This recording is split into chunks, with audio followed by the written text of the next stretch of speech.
कर्म से भाग्य भी बदल जाते हैं। जब भगवान श्री कृष्ण ने सुदामा जी को तीनों लोकों का स्वामी बना दिया तो सुदामा जी की संपत्ति देखकर यमराज से रहा न गया और यम भगवान को नियम कानूनों का पाठ पढ़ाने के लिए अपने बही खाते लेकर द्वारिका पहुंच गए और भगवान से कहने लगे कि अपराध क्षमा करें भगवान, लेकिन सत्य तो ये है कि यमपुरी में शायद अब मेरी कोई आवश्यकता नहीं रह गई है, इसलिए मैं पृथ्वी लोक के प्राणियों के कर्मों का बही खाता आपको सौंपने आया हूँ।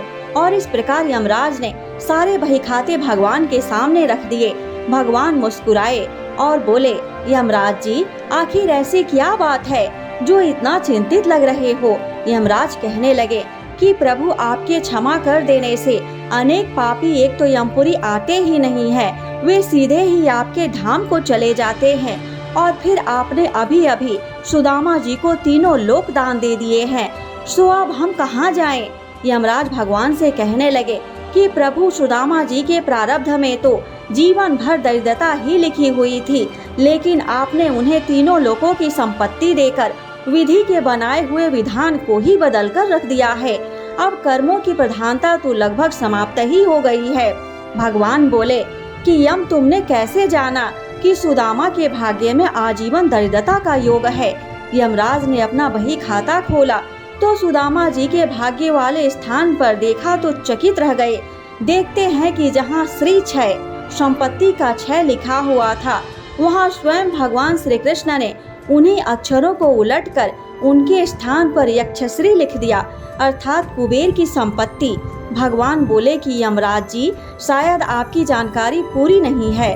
क्या आप जानते हैं कि सुदामा ने मुझे अपना सर्वस्व अर्पण कर दिया था, तो मैंने तो सुदामा के केवल उसी उपकार का प्रतिफल उसे दिया है। यमराज बोले कि भगवान, ऐसी कौन सी संपत्ति सुदामा ने आपको अर्पण कर दी? उसके पास तो कुछ भी नहीं। भगवान बोले कि सुदामा ने अपने कुल पूंजी के रूप में बड़े ही प्रेम से मुझे चावल अर्पण किए थे, जो मैंने और देवी लक्ष्मी ने बड़े प्रेम से खाए थे। और जो मुझे प्रेम से कुछ खिलाता है, उसे संपूर्ण विश्व को भोजन कराने जितना पुण्य प्राप्त होता है।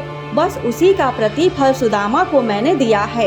ऐसे दयालु हैं हमारे प्रभु श्री द्वारकाधीश भगवान, जिन्होंने न केवल सुदामा जी पर कृपा की, बल्कि द्रौपदी की बटलोई से बचे हुए साग के पत्ते को भी बड़े चाव से खाकर दुर्वासा ऋषि और उनके शिष्यों सहित संपूर्ण विश्व को तृप्त कर दिया था और पांडवों को श्राप से बचाया था। प्रेम से बोलिए श्री द्वारकाधीश भगवान की जय हो।